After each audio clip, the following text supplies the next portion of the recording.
UP में 2012 में majority government बनाने वाले अखिलेश यादव को 2014 और 2019 के लोकसभा चुनाव में और 2017 और 2022 के विधानसभा चुनाव में हार का सामना करना पड़ा। 4 चुनाव में लगातार हार की एक बड़ी वजह ये बताई जाने लगी कि बीजेपी बड़े पैमाने पर अपनी तरफ नॉन यादव ओबीसी वोट को करने में कामयाब रही। ये भी कहा जाने लगा कि अखिलेश यादव ने अपने पिता मुलायम सिंह की तरह पिछड़ी जाति के नेता डेवलप नहीं किए।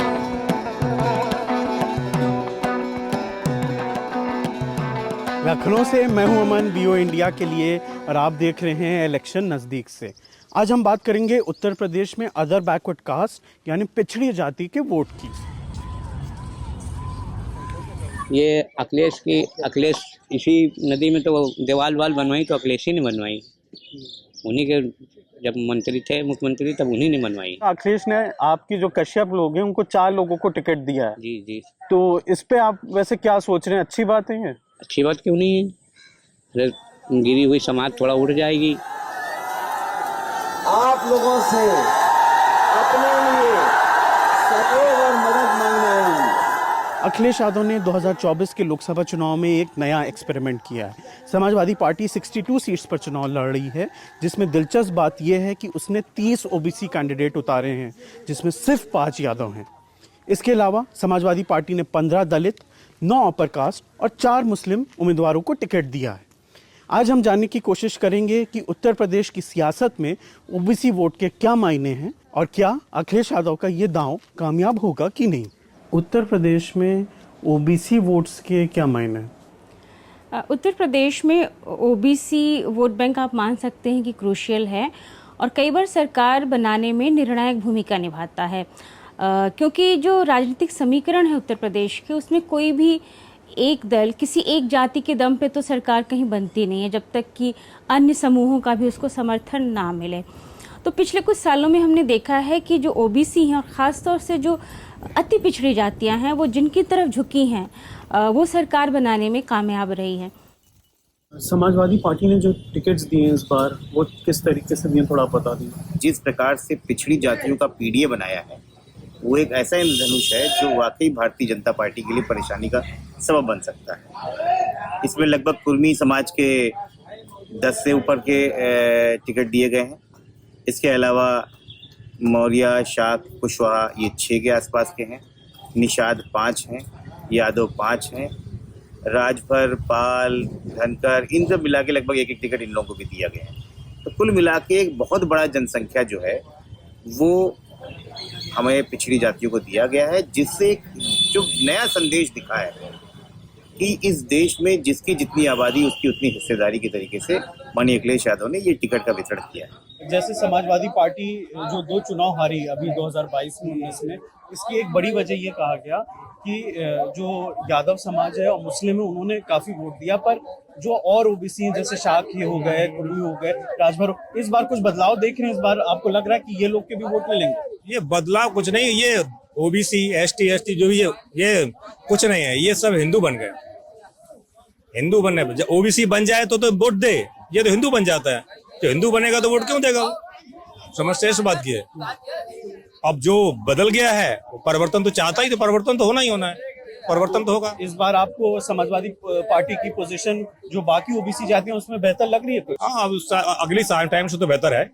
हाँ, 22 से बेहतर है। ये बीजेपी का जो हिंदुत्व के आप देखें ना, उस बैनर के अंदर वो पूरे हिंदू वोट बैंक को एक साथ करना चाह रहे थे, जिसमें अदर बैकवर्ड कास्ट एक बहुत बड़ा सेक्शन है, और उन्होंने काफी स्कीम्स चलाई, काफी लीडरशिप डेवलप करी। उसका ये काउंटर है। अगर आप कोई भी स्लोगन देते हैं तो उसको कहीं ना कहीं रिफ्लेक्ट होना चाहिए। तो अगर टिकट डिस्ट्रीब्यूशन में एक तरह से पार्टिसिपेशन की जहाँ पे बात होती है, तो वहां से एक मैसेज अच्छा होता है, मैसेजिंग होती है, क्योंकि इनके ऊपर एक बहुत बड़ा एक तरह से है, ये माई का है, मुस्लिम यादव का एक है, तो उसको दूर करना है। तो इसलिए उन्होंने प्रैक्टिकली दिखाया है कि मैं औरों को भी दे। समाजवादी पार्टी पर यादव्स और मुस्लिम्स की पार्टी होने के आरोप लगते रहे हैं। पिछले लोकसभा चुनाव में अखिलेश यादव 37 सीट्स पर चुनाव लड़े, जिसमें से उन्होंने 27% टिकट्स यादव्स को दिए, 11% टिकट्स मुस्लिम्स को दिए, यानी 38% टिकट्स एमवाई को दिए। इस बार लोकसभा चुनाव में अखिलेश यादव ने अपनी स्ट्रैटेजी चेंज कर दी है। तो ये बहुत जरूरी था कि जब बीजेपी एक हिंदू वोट बैंक बना रहा है जिसमें वो सारी बैकवर्ड कास्ट को अपने साथ लेके चल रहे हैं, तो इनको ब्रॉडन करना बहुत जरूरी था अपना वोट बैंक। तो इसका फायदा ये है कि वेस्ट में उनको कुछ ग्रुप्स के मिलेंगे, बट ईस्ट में उनको ज्यादा फायदा होगा जहाँ पे निषाद, राजभर, शाक ये सब रहते हैं। तो जब आप अपना ब्रॉडन करते हैं, अपना वोट बैंक बनाते हैं, तो ऑब्वियसली ज्यादा आपके पास कास्ट के वोट्स आते हैं। ये जैसे 2022 में उन्होंने अलायंसेस किए नॉन यादव ओबीसी जो पार्टियां थी, ओम प्रकाश राजभर, पल्लवी पटेल, इस बार उन्होंने अपने लीडर्स पे फोकस किया है। इसका लॉन्ग टर्म फायदा भी आप देख रही हैं? हाँ बिल्कुल, आप देखिए ना, राजभर, निषाद, ये लोग तो बदलते रहे हैं। इवन बीजेपी में भी ज्यादा लंबे वक्त तक नहीं रहे।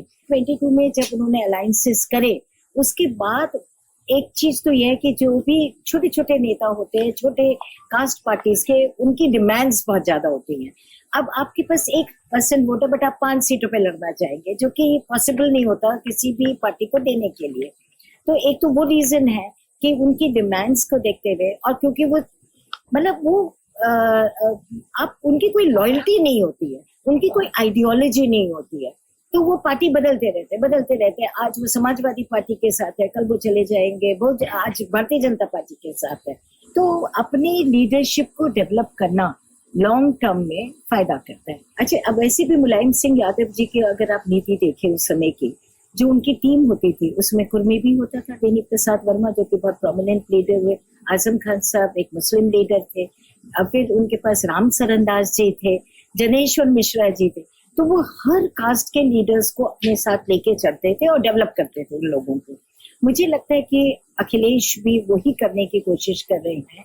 अभी जो उन्होंने टिकट्स दिए हैं, जो पूर्वांचल में 10 टिकट दिए हैं, ऐसा लग रहा है जैसे वो बिल्कुल अपने पिता के पद चिन्हों पे या पिता की समझ को अब उन्होंने आत्मसात कर लिया है।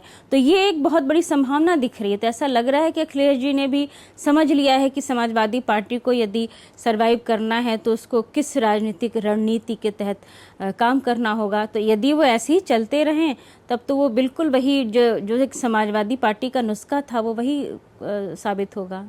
इसके पीछे समाजवादी पार्टी की जो स्ट्रैटेजी इस तरीके से देखें कि ओबीसी समाज यूपी में कम से कम 40 से 45% से ज़्यादा तक है, और जिसमें यादव जो है 9% हैं, बाकी रेस्ट ओबीसीज हैं। तो उनको टारगेट करना चाह रहे हैं आप लोग ज़्यादा से ज़्यादा। बात को समझिए कि जिस पार्टी का उदय ही पिछड़े समाज की चीज़ों को, मांगों को लेके हुआ, जब 92 में पार्टी का शुरुआत हुआ तो माननीय नेता मुलायम सिंह यादव ने इस बात को रखा कि पिछड़ों समाज का रिप्रेजेंटेशन वो पूरी तरीके से नहीं हो रहा था। उस समय कभी ये बात नहीं हुई थी कि यादव का ही रिप्रेजेंटेशन हो, लेकिन शनय शनय ये होता रहा कि धीरे धीरे यादव समाज के साथ में बाकी जो पिछड़ी जातियां हैं वो आगे आती रही। एक समय हम लोगों को ऐसा इल्ज़ाम भी झेलना पड़ा कि कहीं ना कहीं समाजवादी पार्टी पे एक विशेष जाति का एक अधिकरण सा है। अखिलेश यादव जी ने बार बार इस बात को उल्लेखित किया कि हम जातिगत जगड़ना चाहते हैं। ये जो आपकी 2022 में एक स्ट्रैटेजी थी कि जो छोटी जातियां की जो बैकवर्ड कास्ट अलायंस किया, चाहे ओम प्रकाश राजभर हो, पल्लवी पटेल हो, इस बार स्ट्रैटेजी चेंज होकर ये देखी जा रही कि अपने लीडर्स को बैंक कर रहे हैं। बिल्कुल, तो ये चेंज ऑफ स्ट्रैटेजी कहा जा सकता है? ये बिल्कुल, मैं इससे वाकिफ रखता हूँ कि 2022 के दौरान इस बातों में हो रहा था कि उत्तर प्रदेश में लगभग 30 से 35 ऐसी पार्टियां हैं जो पिछड़े समाज के अलग अलग वर्गों के द्वारा रिप्रेजेंटेशन हो रही थी। कुर्मी समाज अपना दल से थी, या फिर कमेरावादी पार्टी से थी, राजभर पार्टी थी, चौहान पार्टी थी, इसी प्रकार से गोंडवाना पार्टी थी। तो माननीय अखिलेश यादव ने कोशिश किया कि हम इनको एक छतरी में ले आएं, वरना प्रमुख विपक्षी पार्टी को कोई वो प्रॉब्लम नहीं है, उसके पास 403 सीट पे खेलने का पूरी जगह थी। तो उन्होंने पूरब से लेकर पश्चिम तक, उत्तर से लेकर दक्षिण तक उन्होंने इन पार्टियों का एक अम्ब्रेला बनाया। लेकिन परेशानी ये हुई कि जहाँ जहाँ समाजवादी पार्टी का सिंबल था या समाजवादी पार्टी के कार्यकर्ता थे, वहाँ पे वो व्यक्ति जीते हैं, लेकिन जहाँ पे उनका खुद का सिंबल था या उनका कार्यकर्ता नहीं था, वहाँ पे जीत नहीं हासिल हो पाई। 2022 के इलेक्शन में हम कुछ सीटों से हार गए। हमने जब एनालिसिस किया तो हमको पता चला कि अगर हम अपनी पार्टी के जो कार्यकर्ता हैं उसी समाज को डेवलप करें तो शायद उससे समाजवादी गंध भी आएगी, समाजवादी मेहनत भी आएगी, और एक आम कार्यकर्ता को मैसेज जाएगा कि अगर आप एक मेहनत करते रहते हैं तो पार्टी आपको रिप्रेजेंटेशन देती है। पहले जो हम लोग यही सोचते थे कि कहीं कहीं से यादव समाज को ज़्यादा टिकट दे के और लोगों के साथ कहीं कहीं से लगता था ज्यादती हो रही है, तो इस बार समाजवादी पार्टी की तरफ से ऐसा लग रहा है कि नहीं, वास्तव में सबका साथ सबका विकास जो कुछ लोग बोले थे वो समाजवादी पार्टी कहीं न कहीं से करके दिखा रही है।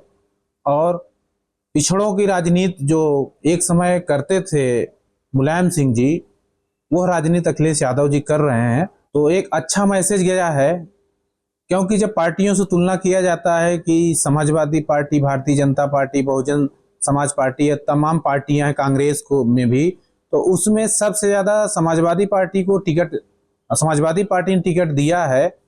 तो निश्चित रूप से कुर्मी समाज इसको लेके बहुत ही खुश है और कहीं न कहीं से उनमें एक सकारात्मक संदेश गया है।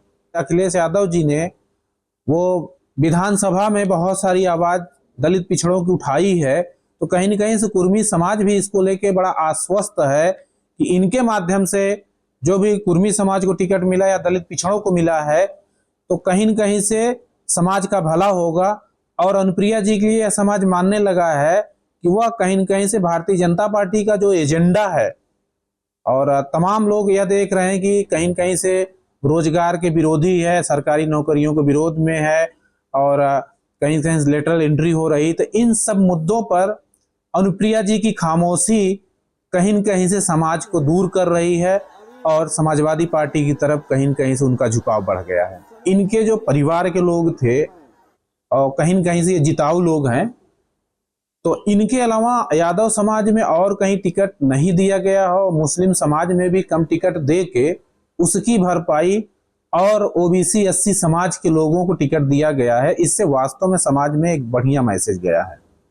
फायदा बहुत हुई, जो क्योंकि टिकट जब बैकवर्ड का मिला है, बैकवर्ड ज़्यादा झुकाव ले, कुर्मी बिरादरी को टिकट मिला है तो कुर्मी बिरादरी को फायदा तो होबे करी, आदमी झुकाव ज़्यादा ले, एकता बढ़ी कुर्मी बिरादरी में।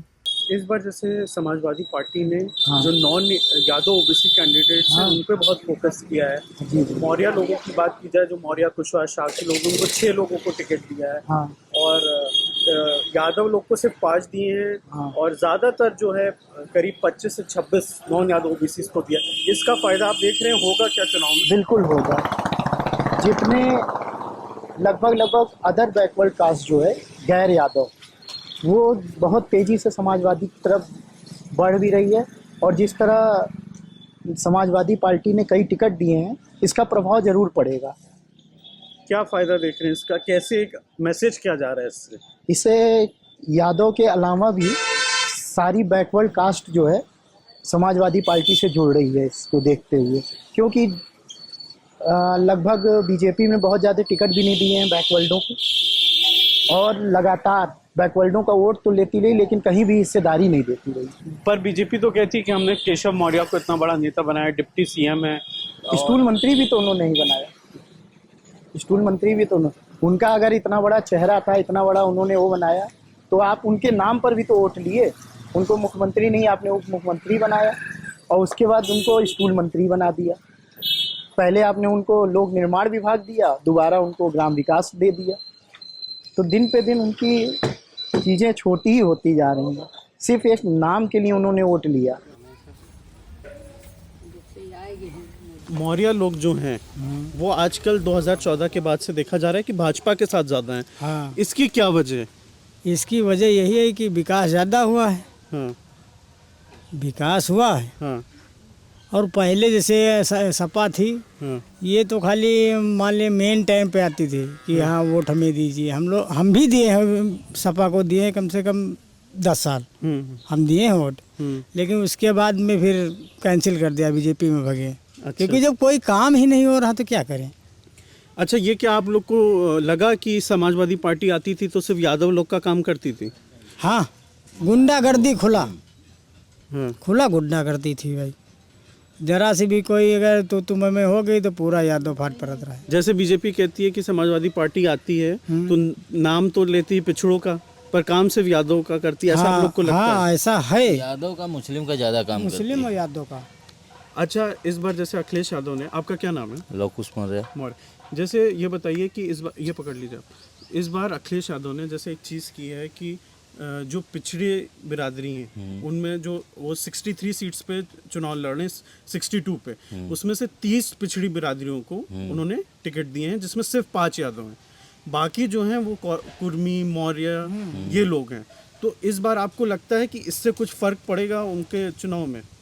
फर्क तो नहीं पड़ेगा, वो जोर चाहे जितना लगा लें, लेकिन हर आदमी सब बीजेपी की तरफ जा रहा है, क्योंकि बीजेपी का काम अच्छा है। देखिए मुस्लिम भी जा रहा है, और सबसे बड़ा मुद्दा है जो राम मंदिर बनवाया है। राम मंदिर हमने दर्शन किया, बहुत अच्छा लगता है।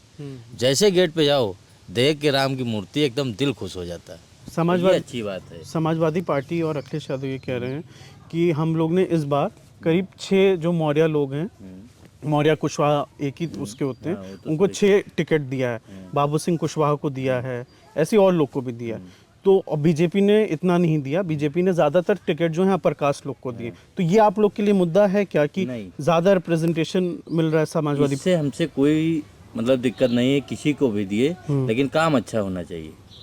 काम अच्छा करे और शासन भी सख्त रहे, कोई तरह की दिक्कत ना हो। जैसे गुंडा राज हो रहा, कहीं चोरी हो रही है, कहीं मर्डर हो रहा है, कहीं रेप हो रहा है, इससे ये सब बाबा की सरकार में बहुत अच्छी सुविधा मिल रही है।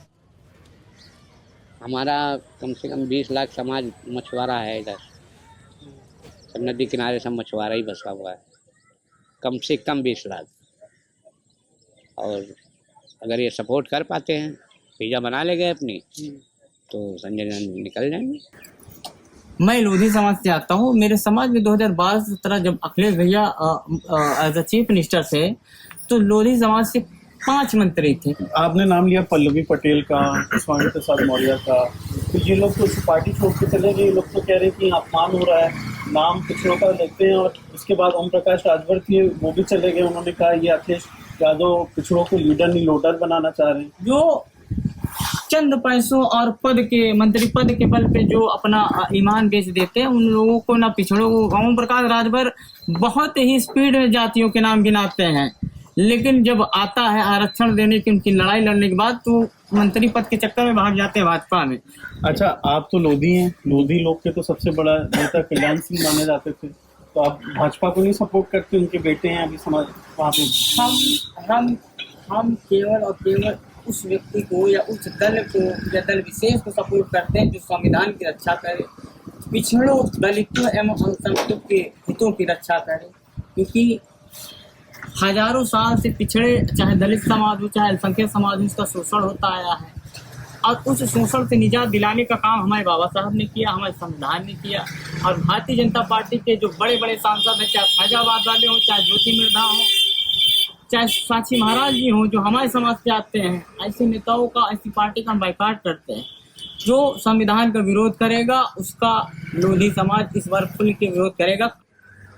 तो ये बताइए कि अगर ओबीसी समाज को आरक्षण की बात है, अगर कुछ नहीं मिल रहा है, तो अखिलेश यादव ने या गठबंधन ने जो सीटें देने का वादा या जो सीटें दे चुके हैं, उन्होंने अगर किया है, तो ये ओबीसी समाज के लिए अच्छा है, एससी समाज के लिए अच्छा है। और कम से कम जो दलित, पिछड़े और जो गरीब वर्ग हैं, कम से कम अपना सिर उठा के हमेशा ऊंचे से चलते रहेंगे। कम से कम वो जो यादव समाज है, इस बार जो है बीजेपी 2 बातें कर रही है।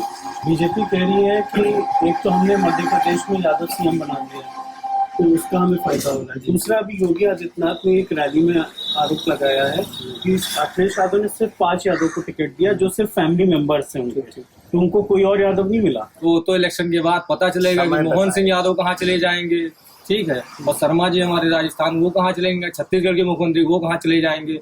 मनवादी और अम्बेडकरवादी, इन्हीं दोनों के बीच में लड़ाई चल रही है।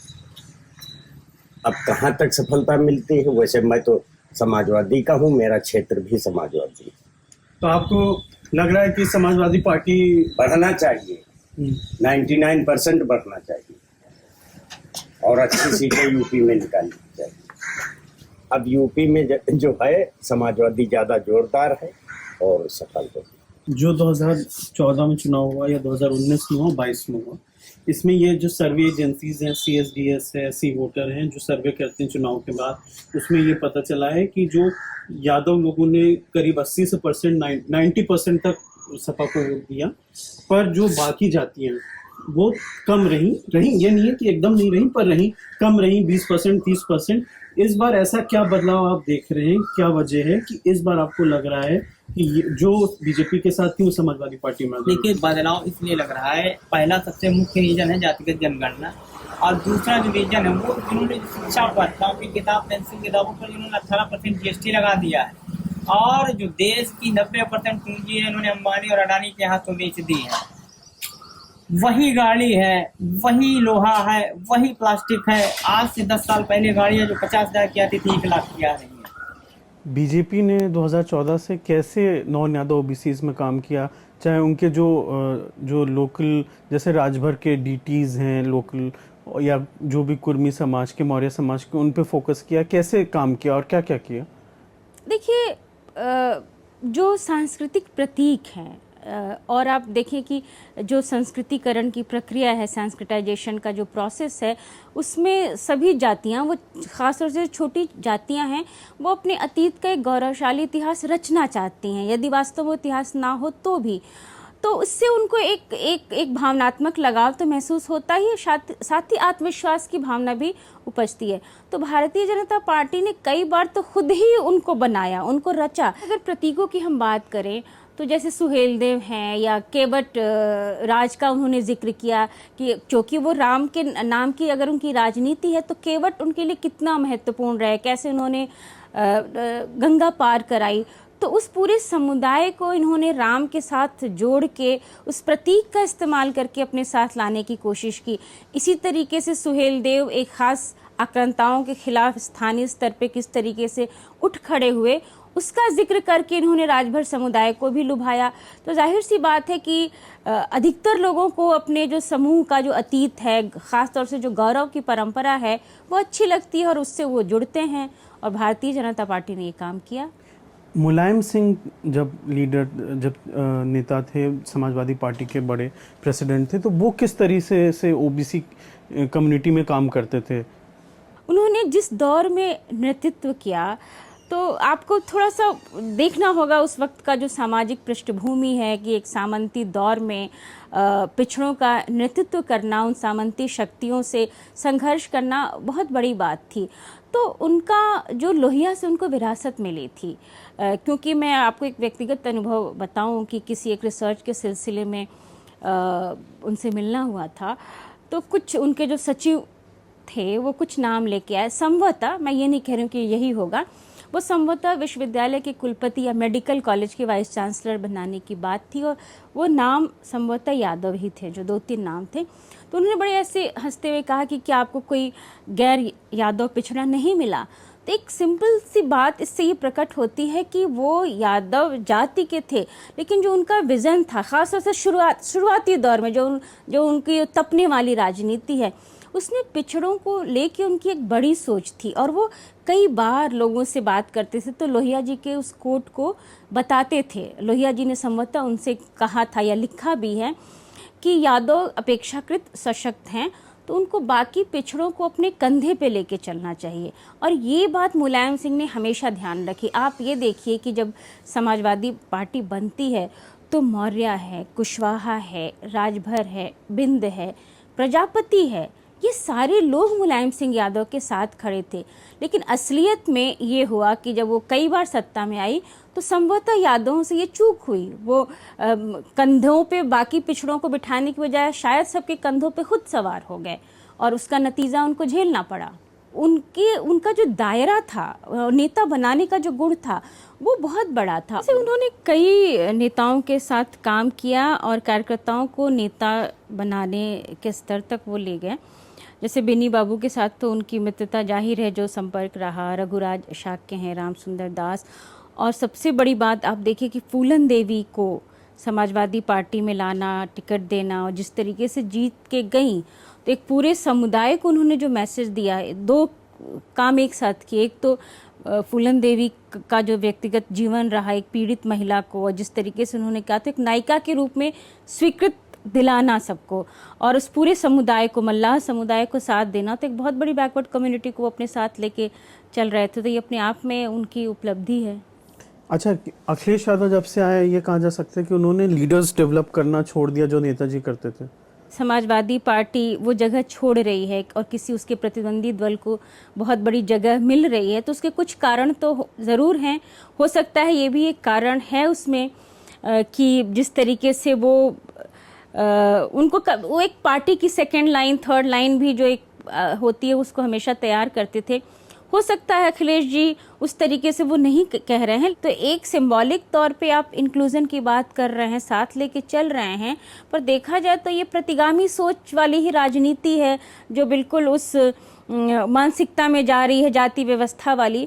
तो जो युवा वर्ग है, जो पढ़े लिखे लोग हैं और जिनको एक वैचारिक आधार है, आप देखिए कि समाजवादी पार्टी में पहले अंबेडकर का नाम उस तरीके से नहीं लिया जाता था, लेकिन अब एक अंबेडकर और लोहिया को साथ फोकस किया जाता है, क्योंकि इन दोनों के पास एक भविष्य को लेके सोच है और सोच से ज़्यादा इनके पास एक फॉर्मूला है जो विखंडन करता है इस जो एक पूरा एक बड़ा नैरेटिव गढ़ा जाता है कि जिस तरीके के राष्ट्रवाद की बात होती है, संभवतः उसमें पिछड़ा अपने जब सवालिया निगाहों से देखता है तो उसको लगता है कि ये ठीक है, लेकिन संभवतः हमें कुछ और चाहिए।